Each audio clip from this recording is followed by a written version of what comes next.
Salve, vidinhas! Vamos conversar sobre a mandala de julho. Então vamos começar falando um pouquinho da perspectiva astrológica. Esse mês a gente precisa falar um pouquinho sobre a perspectiva astrológica, porque é um mês intenso astrologicamente. A gente tem umas conjunturas bem fortes durante o mês de julho. Então assim, a gente já está saindo de junho numa lua cheia em Capricórnio, né? Então a gente já está aí com, assim, a energia puxando a nossa atenção para a questão da concretude, né? A questão de responsabilidade, de comprometimento, mas, assim, especialmente porque a gente está aí com o Mercúrio retrógrado em Câncer, se é isso mesmo, né? Se a gente está construindo aquilo que realmente é alinhado com o nosso desejo mais profundo, ou se a gente está colocando energia por hábito, porque a gente ainda se baseia num referencial de valorização que não faz mais sentido, que realmente não conversa com, sabe, nosso senso mais profundo, até porque a gente tem Quirón já em Touro, tá? Esse é um outro ponto importante. Quirón passou de Áries para Touro durante o mês de junho. Vai ficar em Touro aí uns 3 meses antes de voltar para Áries. E isso é basicamente um test drive de Quirón em Touro, porque daí Quirón depois entra em Touro e fica aí uns 6 anos mais.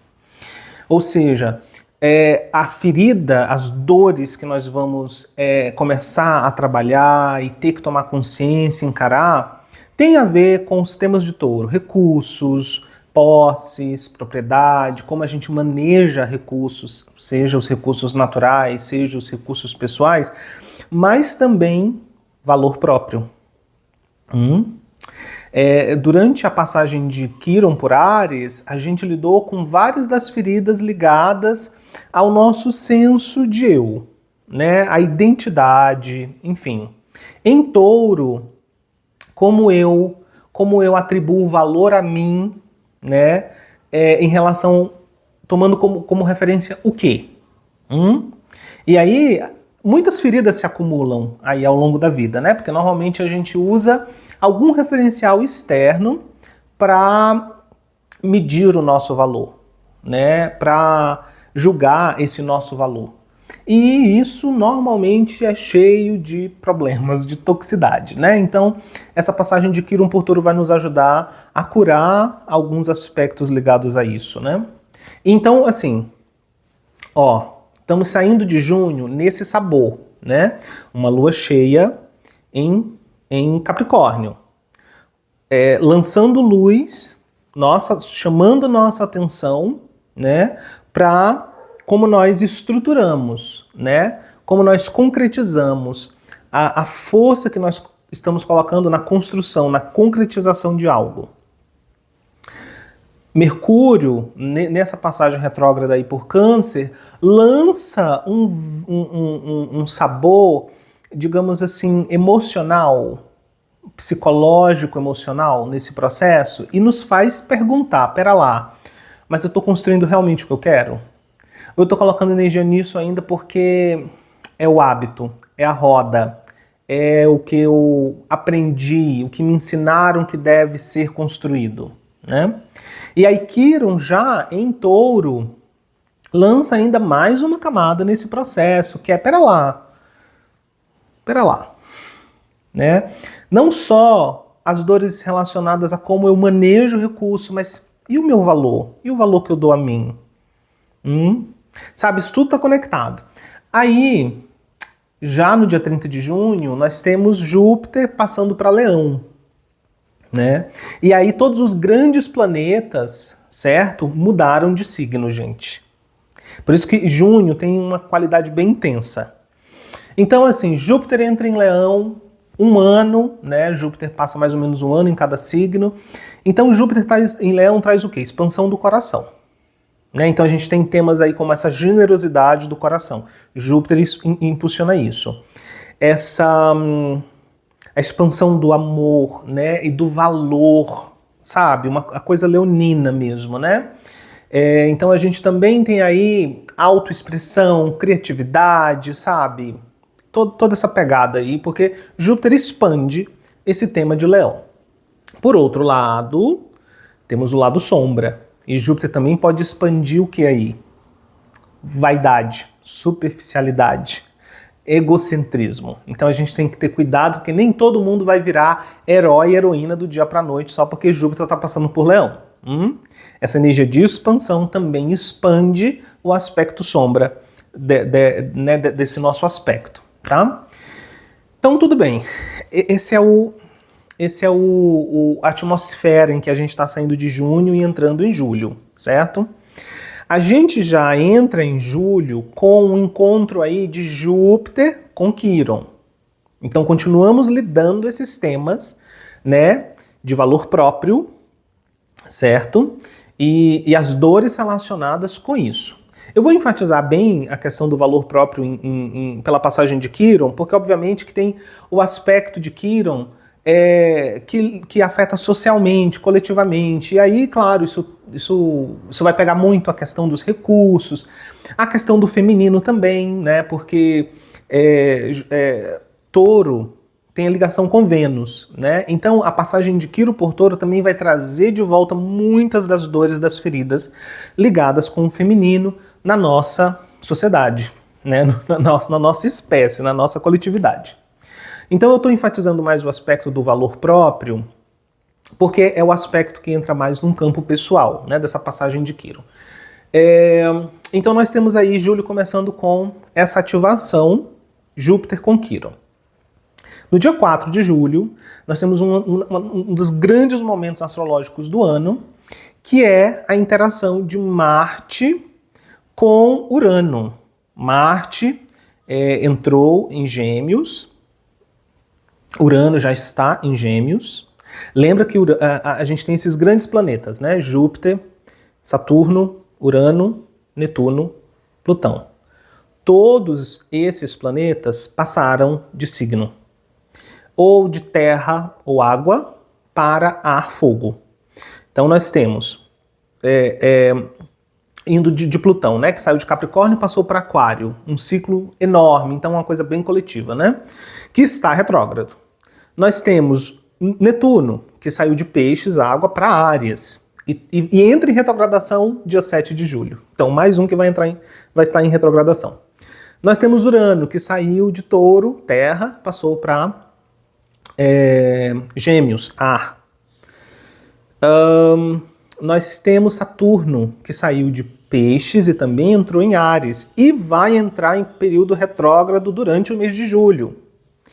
E nós temos Júpiter, que está saindo agora, né, de Câncer para Leão, ou seja, de água para fogo.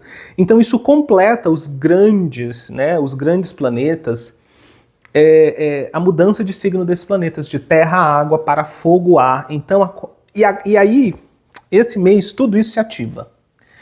Com a entrada de Marte, né, Marte nessa conjunção com Urano, tem um berço, sabe?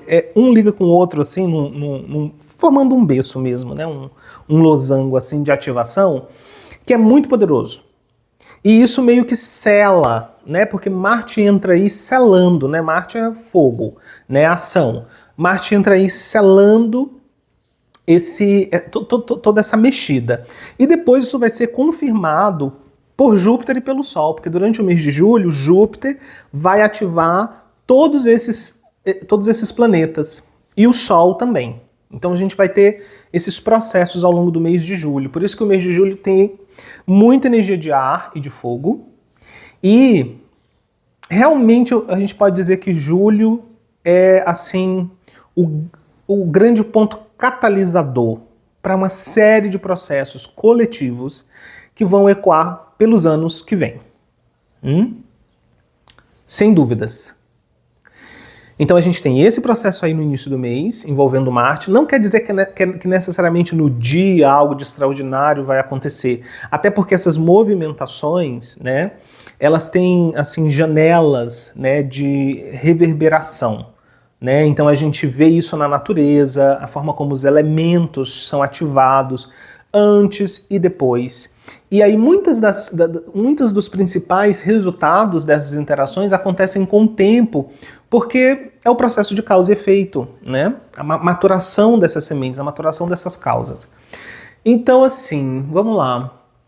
No início do mês nós temos esse movimento. O que a gente precisa ter cuidado? No nível mais pessoal aqui dessa interação aí Marte-Urano. Bom, surpresas, né? Podem ter grandes surpresas aí, reviravoltas inesperadas, porque Urano é isso, né? Urano é o inusitado, né?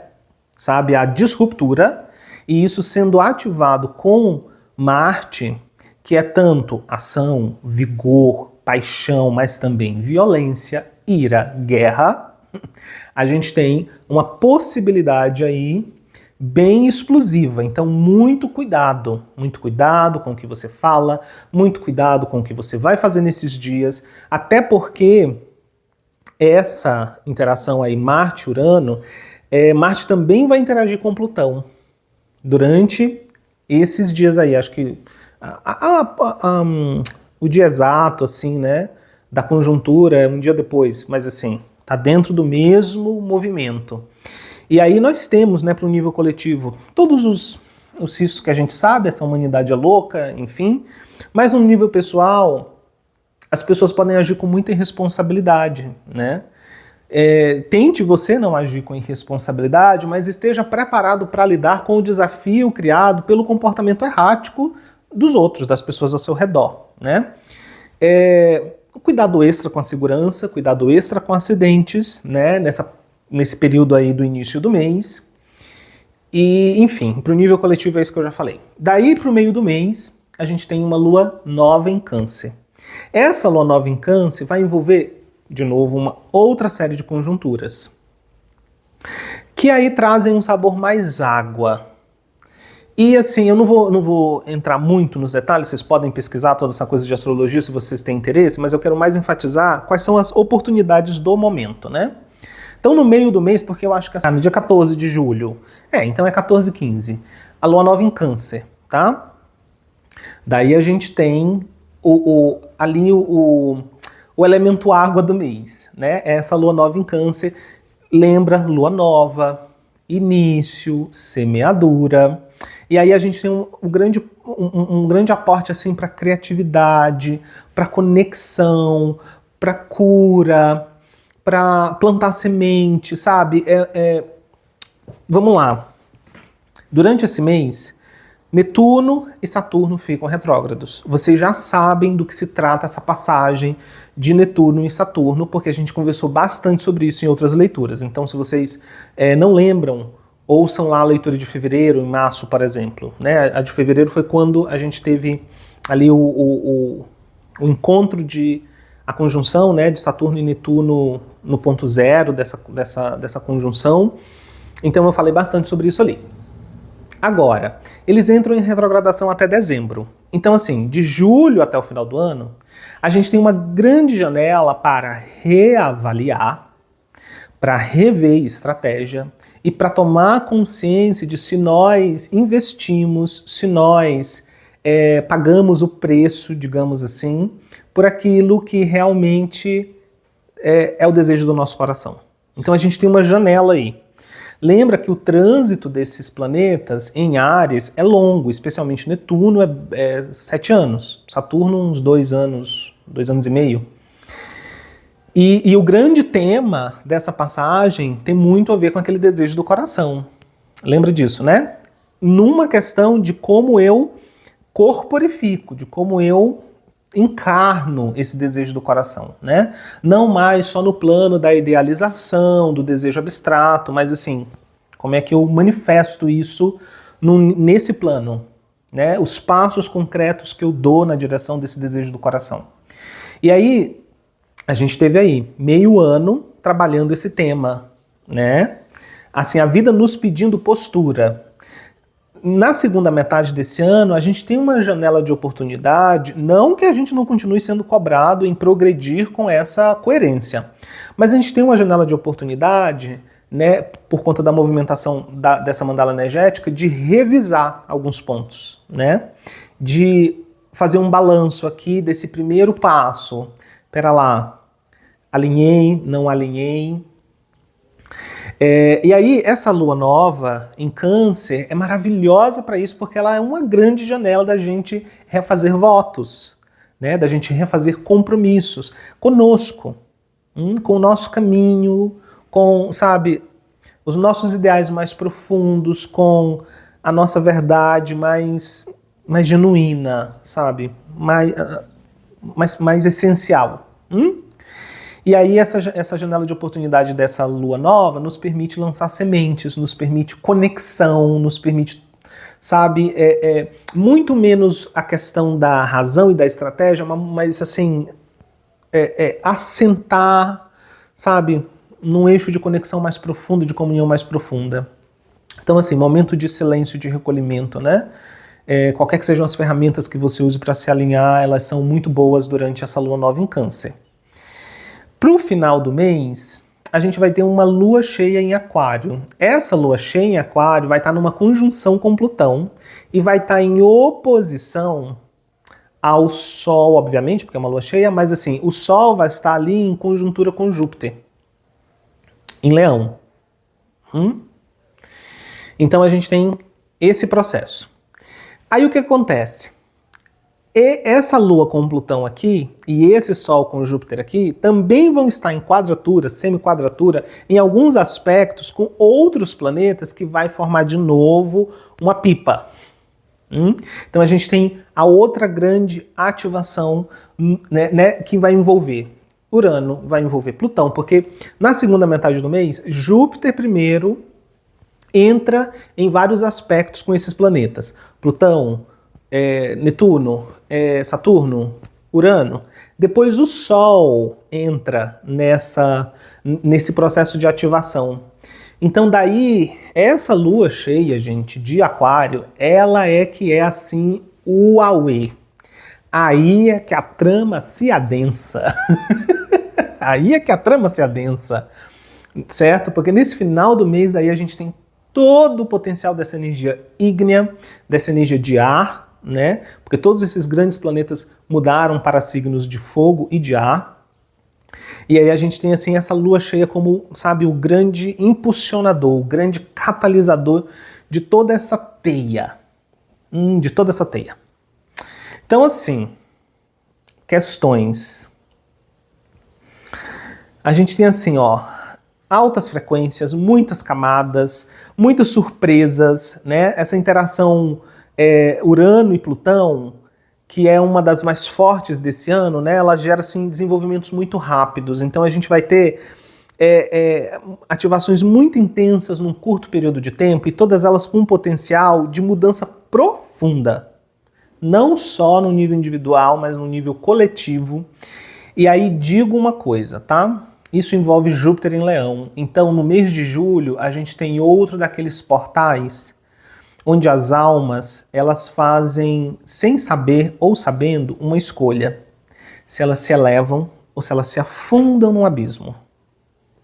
E a gente, julho é esse portal individual e coletivamente.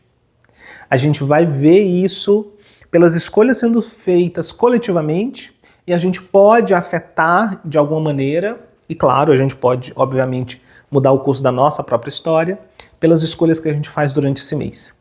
Então, assim, eu diria que durante esse mês, especialmente nesses pontos, né, de intenso poder, como ali em torno do 4 de julho, 15 de julho, final do mês, né, do 19 para o 20, 30 de julho, ou seja, quase que o mês inteiro, né? Mas assim, temos esses picos, a força da nossa palavra, a força da nossa ação estarão multiplicadas na ordem dos milhares, talvez dos milhões. Então, bastante atenção. Acho que só essa conversa aqui já dava para a leitura do mês de julho, né? Mas como o nosso lance é tarô, vamos lá. Vamos ver o que o tarô nos diz sobre esse mês. E hoje eu vou fazer uma mandala diferente, eu não vou usar a mandala dos elementos, eu quero fazer uma tiragem diferente, com 9 cartas. em que a gente vai olhar o aspecto mental, o aspecto emocional ou bioenergético, né, e o aspecto físico em outras camadas, né? Para a gente quebrar um pouco, aproveitando essa energia de disruptura e de novidade, vamos mudar a tiragem da leitura, que eu sempre uso a mandala dos elementos, né? Então vamos lá, vamos começar com a linha lá da parte mental. 3 cartas para a linha do aspecto psíquico, né, o aspecto bioenergético. 3 cartas aqui para o nível físico. Bom, pano de fundo, o imperador. Esse é o regente da mandala, o imperador. O que é muito interessante, né, que o imperador apareça como o pano de fundo, porque num mês de tanta disruptura, um mês com energias tão voláteis, tão intensas, de mudança, de transformação, que a gente tenha um 4 como pano de fundo é, no mínimo, intrigante. Mas eis que a trama se adensa. Vamos olhar para a mandala primeiro e depois eu volto para esse imperador. Porque ele vai ser assim, olha o verso fechando aqui. Vamos começar com a linha do aspecto mental. Olha o que a gente tem lá. A gente tem um 7 de copas. A gente tem um arcano maior 13, que é a morte. E a gente tem um 10 de espadas. Olha, então assim, no plano mental, a gente tem assim a força mais intensa dessa conjuntura, dessas ativações de disruptura, de transformação, de revolução. Na nossa mandala nesse mês, isso chega com mais força no nível mental. No plano das ideias, no plano das convicções, no plano das certezas, no plano das crenças. É aí que, nesse mês, a carga energética vai estar atacando com mais força. Tá? A gente vem de um 7 de copas, a gente vem de um período de provação, porque os 7s falam de teste. Os 7s, né, em todos os naipes, eles são momentos de teste. Então eles têm o sabor iniciático ou da provação iniciática. Isso dentro de um contexto mais de caminho espiritual, né? Mas na vida é a provação, né? E no 7 de copas a gente tem essa provação no campo das emoções. Eu não gosto muito de reduzir copas a emoções, porque as pessoas ligam muito emoção com uma coisa apenas meio romântica, né? Coisa afetiva. Mas copas é o campo do psiquismo. É o campo da interface entre o abstrato e o concreto. Então, quando a gente fala de emoção, a gente está falando só do sentimentalismo. A gente está falando de toda a interface energética que molda o plano material. Porque é esse nível que transporta sentido ou falta de sentido, porque se há desorganização no plano mental, a energia em movimento, que é a emoção, energia em movimento, vai construir formas que refletem essa desorganização. Então, assim, longe da coisa rasa, quando a gente fala de emoção, que as pessoas ligam só com uma coisa sentimentalista, o amor, o romance, o afeto. O campo da emoção é vasto, profundo, complexo e crucial no processo de manifestação. Então, a gente vem de um teste nesse campo. A gente vem num teste desse campo porque a gente tem um 7 de copas indicando o teste do engano, né? O teste da ilusão. Eu sou capaz de reconhecer para além da aparência. E ali é muito interessante que no 7 de copas a gente tem a copa do centro, ela está numa posição de destaque, ela está encoberta. Né? O que traz ainda aqui uma questão de você ainda não sabe muito bem o que você quer, né? Você ainda não tem muita certeza do que você quer. E por isso parecem ter tantas opções. Parecem ter tantas opções. né? Parecem ter tantas vias, tantos caminhos, porque você ainda não tem muita certeza do que você quer. Tem coisas ali que você, por exemplo, não quer. Tem copas ali, ó, tem uma copa com uma cobra, uma serpente, um lagarto, um dragão, sei lá. Tem copas que tem joias, um castelo, louros, todas as tentações materiais, né, expressas nessas copas, e tem uma copa ali que está encoberta. Então tudo isso ainda é uma opção, porque você ainda não assentou muito profundamente sua aspiração. Então a gente vem desse teste, isso é bem claro. Aí, ó, a gente tem a energia da morte, a gente tem a energia dessa transformação, a gente tem o contato com a impermanência, né? A gente tem realmente a natureza impermanente, né, dos fenômenos, do mundo manifesto, nos encontrando no meio do caminho para mostrar, olha, essas coisas que te fazem titubear, isso que te faz hesitar, a natureza disso é impermanente, é insatisfatório. É isso mesmo? Você ainda está titubeando por quê? Você ainda está hesitando por quê? Quando essas aparentes alternativas, elas todas têm uma natureza que no fim vão deixar um gosto amargo na tua boca. Você sabe o que você quer, você só ainda não alcançou uma certeza firme do que você quer. Por isso ainda parecem ter outras opções. Mas essas outras opções, elas realmente não são satisfatórias em última instância. A morte vem nos trazendo isso. E, é claro, né? A gente pode aceitar essa lição, a gente pode recusar essa lição. A gente pode... Porque isso é o mundo nos mostrando, né? Então aí ó, a gente tem essa energia no mês de julho. O mundo nos mostrando, ainda com mais clareza. Olha, é frágil, é vulnerável. Por que você dá tanto valor para isso? A gente pode acolher essa lição, a gente pode ir contra essa lição, e isso vai determinar quem é que está caído aqui no chão com essas 10 espadas cravadas. A gente pode estar fazendo o luto das nossas crenças que foram desafiadas e que nós desafiamos. A gente pode estar, né, esse 10 de espadas pode representar a tristeza que é natural, a dor que é natural, do rompimento, da soltura, né? Mas ela pode representar a gente lá, morrendo com as nossas crenças. A gente lá sucumbindo, né, à ruína, porque a gente se agarrou com aquilo que é impermanente e vai junto. Então, mesmo no 10 de espadas, apesar, né, da carta parecer grotesca, olha, você vê, né, tem nuvens negras lá em cima, mas olha para o horizonte, olha o sol nascendo lá. Ó, olha a promessa maravilhosa da impermanência, percebe? Agora, o que resta saber é quem é a figura que está aqui caída. Quem é essa figura? Nós ou os objetos do nosso apego que precisam morrer, que precisam ser deixados. Tudo bem a gente fazer um luto por isso. Tudo bem, a tristeza é natural, ali o sofrimento, ok.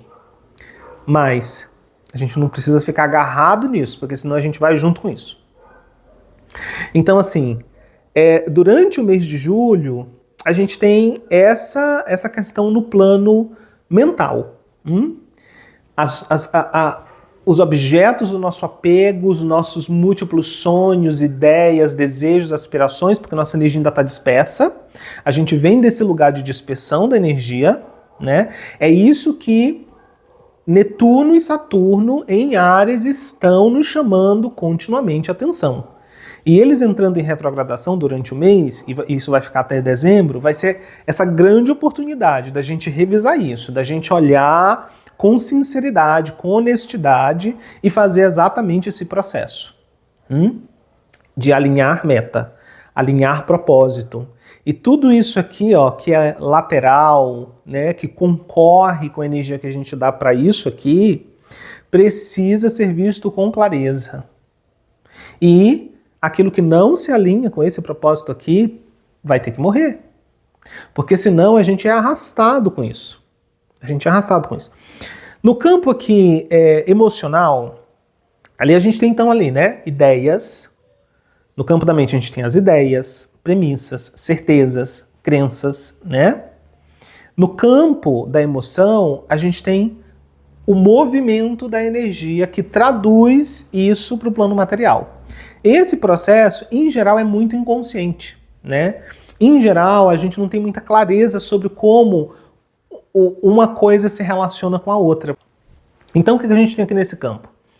A gente tem uma rainha de espadas, a gente tem o arcano maior 2, a sacerdotisa, e a gente tem o arcano maior 5, que é o hierofante. Então aqui a gente tem muitas energias de sabedoria, energias que são mais internalizadoras, né? A gente vem aí com uma rainha de espadas. A rainha de espadas é o aporte necessário, a clareza emocional necessária para cortar o que precisa ser cortado. Essa rainha de espadas aqui, ó, ela não titubeia. Essa rainha de espadas aqui, ela não hesita. Essa rainha de espadas aqui, ela vê com muita clareza o processo emocional e ela corta o que precisa ser cortado sem problema. Então a gente tem essa rainha de espadas no nosso processo emocional dando apoio para a gente lidar com o teste. Isso digamos que a rainha de espada representa um arquétipo que a gente precisa conectar durante o mês. E quem que está trazendo isso? Essa lua em Capricórnio, essa lua cheia em Capricórnio. Essa lua cheia em Capricórnio com a conjuntura que a rodeia está nos trazendo exatamente esse aporte. Então, assim, nesse final de junho, início de julho, a gente pode estar experimentando bem essa clareza. O resultado pode não ser, assim, o dos mais agradáveis, porque a gente pode estar se dando conta de coisas que nos deixem um pouco chocados, do tipo, nossa, mas eu não sabia que eu queria realmente isso. E assim, eu sei que às vezes quando eu tô falando assim do propósito, né, do desejo do coração, parece tudo muito, assim, muito tudo ou nada, vida ou morte, né, tudo muito dramático. Mas assim, é porque eu estou tentando falar de uma maneira que se aplique a diferentes camadas de experiência, porque tem pessoas que estão ouvindo a leitura aplicando isso muito ao seu caminho espiritual, outras aplicando mais à sua vida mundana, né? Então, nesse processo aqui, você faz o seu discernimento, né? Eu confio, ou eu espero pelo menos, que você que está ouvindo esteja fazendo a aplicação da leitura para a sua mandala pessoal, né? Por exemplo, uma pessoa nesse momento, sob a influência dessa rainha de espadas, ela pode estar tomando a seguinte consciência. Uau, durante os últimos anos, eu vivi achando que o que eu queria realmente era ser bem-sucedido na minha carreira. E eu tô me dando conta, e eu sempre neguei meu aspecto afetivo.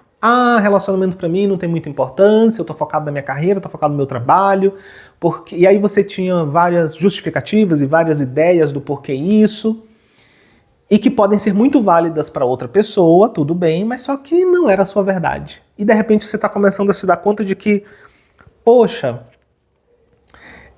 o que eu quero realmente é estabelecer relações afetivas significativas. É aí que nesse momento está o meu campo de nutrição, o meu campo de expansão como ser humano. E aí talvez essa rainha de espadas esteja aparecendo e cortando, né? Cortando uma máscara, cortando uma narrativa falsa. E você tem que olhar para isso com clareza e entrar em coerência com sua necessidade real. Entende? Que, poxa, na verdade, o que eu quero mesmo é uma relação afetiva significativa, nutritiva. E eu estava negando esse desejo, colocando aí projetos materiais como minha grande importância, como o que realmente importa para mim, papapá, isso estava escondendo essa outra questão. Pode ser o inverso. E aí, quando a gente entra na questão espiritual mais especificamente, onde a gente diz que o caminho espiritual é a nossa prioridade, né, o cultivo espiritual, a liberação é a nossa meta, daí, de repente, essa rainha apareça aqui mostrando que, olha, você diz isso, mas olha o tanto de coisa que representa fuga de energia. Olha como você coloca isso aqui como prioridade, isso aqui como prioridade, isso aqui como prioridade. Você acha que o caminho espiritual é a sua prioridade, mas olha onde é que ele está na lista das suas prioridades. E não quer dizer que seja uma coisa fatalista. Ah, então é assim, acabou, vou morrer assim. Não, mas sem consciência não tem como mudar. E a rainha de espadas está aparecendo aqui para trazer essa clareza emocional.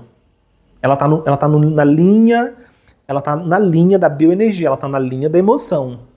Não é uma coisa que vem só assim, né, pois é, tive esse insight psicológico. Não, aqui, ó, essa rainha de espadas está cortando aqui, né? Você está tomando consciência de um padrão, você está tomando consciência de uma posição energética. De onde está seu condicionamento emocional. Mentalmente você está falando uma coisa, mas onde é que está a sua posição emocional? Porque é ela que determina o que é que se manifesta daquele plano para este plano. Aí a gente tem a sacerdotisa nos convidando a ir para dentro, nos convidando a olhar para dentro. E assim, e a sacerdotisa num lugar de não julgamento, né? A sacerdotisa não está ali julgando.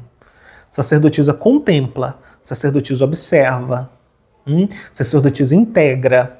Ela não dá comando, ela não dá julgamento. Diante desse processo da morte, a sacerdotisa nos convida a contemplar e a não agir com pressa.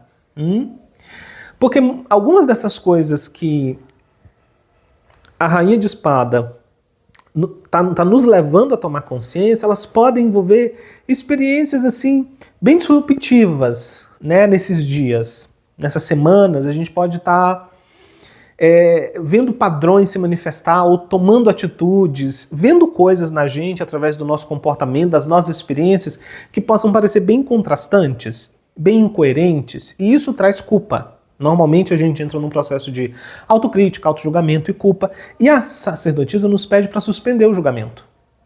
A sacerdotisa nos pede para observa, olha, aprende observando, aprende observando. Esse é o momento de você olhar, não fuja, entenda, olhe, compreenda, acolha, assimile, integre. E aí a gente tem o Papa. É interessante porque este Papa, ele está muito relacionado com a figura desse 10 de espadas, né? Existem algumas lendas, né? De que este daqui, o bispo, acho que era o bispo de Canterbury, que ele foi assassinado e que então existe uma ligação entre essas figuras aqui. Olha, aqui a gente entra, esse hierofante aqui, né, o Arcano 5, eu já falei sobre ele na leitura anterior. Então, relembrem lá o que eu disse sobre o símbolo do hierofante, né? Esse hierofante, ele aparece aqui como aquilo nas nossas certezas que precisa ser transformado. Então, está bem ligado com aquilo que morre aqui. Aquilo pelo qual a gente faz o luto, né? O que pode morrer aqui? Pode ser o nosso referencial de sabedoria, a gente pode romper com o nosso referencial de sabedoria, ou isso podem ser as nossas verdades antigas, arcaicas, desatualizadas, que podem, né, ser deixadas para trás. A gente pode começar num processo mais consciente de soltura dessas verdades desatualizadas, dessas crenças, hábitos, sabe? Essas certezas que a gente tem, que a gente nunca questionou, porque a gente acha que é assim mesmo, que tem que ser e pronto. A gente tem esse processo aí. A gente tem um resultado de iluminação também, né? Se a gente acompanha essa rainha de espadas que vem e corta, nos faz ver, uma clareza emocional. Aí a gente tem a sacerdotisa que nos convida, não foge, não julga, não entra no embate com isso. Aprende observando, aprende contemplando. Isso pode desembocar num processo iluminador, né? Que é o que é representado pelo Hierophante, um processo iluminador. Isso gera uma transformação interna que traz um estado de iluminação, um estado de esclarecimento, né? Sobre nós mesmos, sobre a experiência, sobre o nosso processo. Agora, como ele também se relaciona com aquele 10 de espadas, e não somente no nível individual, mas coletivo durante o mês de julho, a gente tem aquele grande portal que eu comentei. A gente pode subir ou a gente pode se afundar num abismo. Isso tem muito a ver com como a gente navega esse processo de morte, esse processo de disruptura, né? Pode ser, apesar do caráter desafiador dele, né?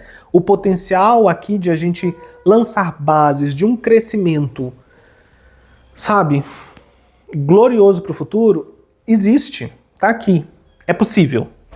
Então a gente vem para o plano físico, plano material, plano objetivo. Ó, ele começa com 6 de ouros. A carta da solidariedade, a carta da interdependência no plano material. Ou seja, a gente não está vivendo esse processo sozinho, tem ajuda. E nesse processo, nós também estamos ajudando outros. Enquanto nós navegamos nossas ilusões, enquanto nós navegamos esse processo de clareza, o que a gente tem o potencial de manifestar, né? Deixa eu mostrar para vocês aqui a linha. Enquanto nós, com a clareza que essa rainha de espadas nos traz sobre o nosso jogo de possibilidades, boa parte delas ilusórias, porque vem, né, dos nossos apegos, dos nossos desejos materiais, das zonas de fuga de energia, o que a gente pode concretizar? O que pode se manifestar? Uma postura de serviço, uma tomada de consciência, né, da natureza interdependente, mas assim, uma habilitação de nós mesmos com maior capacidade de servir aos outros. Porque é aquilo, né? Quando a gente começa a ancorar clareza, a gente irradia clareza. Quando a gente ancora uma firmeza de propósito, a gente irradia uma certa forma de firmeza, uma certa forma de sustentação. Mas esse não é um lugar autocentrado, isso não é um lugar egoísta. Esse é um lugar onde a gente reconhece a interdependência. Esse é um lugar onde a gente também aprende a receber. Não é só um lugar onde a gente doa, é também um lugar onde a gente aprende a receber. Então, isso tem muito a ver com os temas de Quiron em Touro, tá? Então, durante esses 3 meses, esse processo de julho, ele é um passo, né, nesse processo aí de a gente começar a olhar para essa questão e a gente começar a tratar desses temas. Aí a gente tem um Ás de espada, um Ás de paus. O Ás de paus aqui, como ele está no plano material, ó, daquele processo de morte, do processo de aprendizado, vem firmeza na intenção.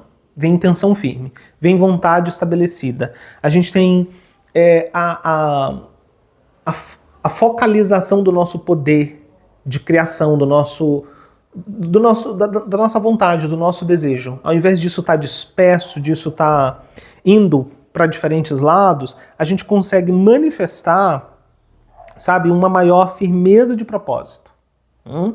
E isso vem na linha central, né, em que a gente tem o processo de ruptura, né, o reconhecimento da impermanência ou a experiência da impermanência, né, e essa impermanência não é só no sentido da finitude, tá? A impermanência também é no sentido da fragilidade, da vulnerabilidade, do caráter corruptível. Corruptível. Falho, sabe? Seja de traços em nós que nós valorizamos, seja de pessoas ao nosso redor, experiências, o que quer que seja. E aí a sacerdotisa nos pedindo para não julgar, suspenda seu julgamento, observe, contemple, aprenda observando. Porque como resultado desse processo, a gente consegue encarnar uma firmeza de propósito. Tá vendo, ó? Progressivamente a gente está chegando aqui nesse imperador, né? Nesse arcano 4. Você está vendo para onde a gente está indo. Que no final das contas, o pano de fundo da mandala tem totalmente a ver com aquele imperador. E então nós temos, ó, o 2 de copas. Daquilo que morre, da iluminação alcançada, o que resulta? A possibilidade de uma integração mais profunda, mais honesta, mais genuína. Integração dos nossos próprios aspectos, porque quando a gente alcança alguma firmeza de propósito, se estabelece uma harmonia entre pensamento e emoção, nossas verdades e o padrão emocional que expressa essas verdades, o nosso aspecto sutil e nosso aspecto objetivo, sabe? Coerência, harmonia se manifesta. A gente vem desse lugar de um reconhecimento da interdependência, de uma cura, não só da nossa capacidade de servir, da nossa capacidade de ajudar, mas da nossa capacidade de receber ajuda. Quando a gente se entende melhor na teia interdependente, quando a gente se entende melhor no processo dinâmico da experiência, que é tocado pelo sabor da impermanência, que é tocado pelo sabor da vulnerabilidade, da fragilidade, né? A gente começa a perceber que o que é forte realmente é o nosso propósito. O que é forte realmente é a nossa intenção, é a nossa postura, é a nossa vontade, o nosso alinhamento interno. E isso é que começa então a trazer harmonia entre os pares de opostos, entre aquilo que aparentemente é oposto, que é dispar, e a gente começa a harmonizar isso na experiência. Então, aí a gente chega no nosso imperador, né? Porque o que o imperador representa? Vontade firme, expressão organizada. O 4 é a concretização, né? O número 4 representa a concretização, né? A estabilidade. Agora é muito interessante que o imperador seja ligado, na verdade, com o signo de Áries. O que guarda o segredo, né, dessa coerência na manifestação é uma vontade firme. É uma clareza de propósito. Claro, o imperador tem o seu lado sombra, rigidez ou o abuso de autoridade, né? O controle excessivo, né? O apego ao poder. O imperador tem essa sombra. E é a mesma sombra que se reflete nessa mandala durante o mês de julho. Porque a gente vê aí no nosso mundo, se a gente olhar numa questão coletiva, a gente vê no nosso mundo esse grande desafio, né? Tudo centrado em tema de poder, os destinos das nações sendo tratados a partir de um jogo de poder, sendo decididos com base no apego de alguns indivíduos a lugares de poder. Então esse é um lado sombra do imperador que se reflete na nossa humanidade, se reflete em nós também. Nós podemos sacrificar tudo isso por uma falsa segurança. Essa é a sombra desse imperador em cima dessa mandala. A gente pode se negar a ver com clareza, a gente pode continuar nas nossas estratégias desatualizadas, então, né, obviamente, nos manter ou num lugar apenas de vítima, coitada, porque as pessoas têm que dar conta de mim, ou nesse lugar que também é igualmente tóxico, de eu sou responsável por todo mundo, eu não preciso de ninguém. São dois lugares tóxicos, né? Dois lugares de desalinho. Do que o lugar do reconhecimento da interdependência. Que não é só eu, não é só o outro, é interdependência, é inter-relação. Então a gente pode sacrificar tudo isso por apego, né? Apego a um lugar de poder, apego a um lugar de conforto, né? Apego a um lugar de aparente harmonia, as coisas estão no lugar, não vou mexer nisso. Mas por outro lado, o grande potencial do imperador como pano de fundo dessa mandala é quando eu admito o que eu realmente quero, quando eu entro em coerência com o que eu realmente quero, essa clareza de propósito, ela naturalmente começa a pôr em coerência os elementos da experiência. A vida vai se ajeitando ao nosso redor. As coisas vão entrando no lugar, mesmo que pareça ficar uma confusão quando eu estou passando pelo processo da disruptura, mas com uma firmeza de propósito, as coisas se alinham, né? A lei de fluidez entra em ação, tá? Então, assim, essa leitura são os temas de contemplação do mês de julho, mas isso é o sabor desse ano e talvez o sabor de alguns anos pela frente. Então, assim, provavelmente a gente vai abrindo, né, as nuances de toda essa carga energética ativada durante o mês de julho, não só durante o resto do ano, mas talvez nos próximos anos, coletivamente e individualmente também. O que eu diria, então, que é o ponto crucial durante o mês de julho? Como a gente consegue conectar clareza interna com qualquer que seja a nossa posição, nossa fala, nossa ação no mundo. Como é que a gente conecta isso? Sabe, transforme num símbolo das suas mais elevadas aspirações o seu movimento no dia a dia. Comece a trazer, porque a gente fica pensando no como fazer o grande, né? Só que assim, não existe o grande. O grande é uma coleção de muitos pequenos. Então comece a valorizar esse pequeno aqui. Sabe? Esse momento que você se olha no espelho e você tem um momento de transparência, de honestidade com você mesmo. Sabe? Isso é valioso. Aí está o coração do processo, né? Nas suas interações diárias, o que você manifesta com sua fala, o que você manifesta com o seu corpo, né, com a sua ação física. E isso tem um grande poder, porque é na coleção desses pequenos é da coleção desses pequenos que o grande se forma. Não existe um grande lá em algum lugar que você vai fazer o grande. O grande é sempre a coleção desses pequenos. Então eu diria que durante esse mês, para a gente não se afogar na intensidade do que pode rolar durante o mês de julho, é que a gente também busque nesse imperador um ancoramento aqui, no agora. Um ancoramento no aqui e no agora. Encontrando nesse aqui, nesse agora, a brecha, a porta, né, para entrar em coerência, tá?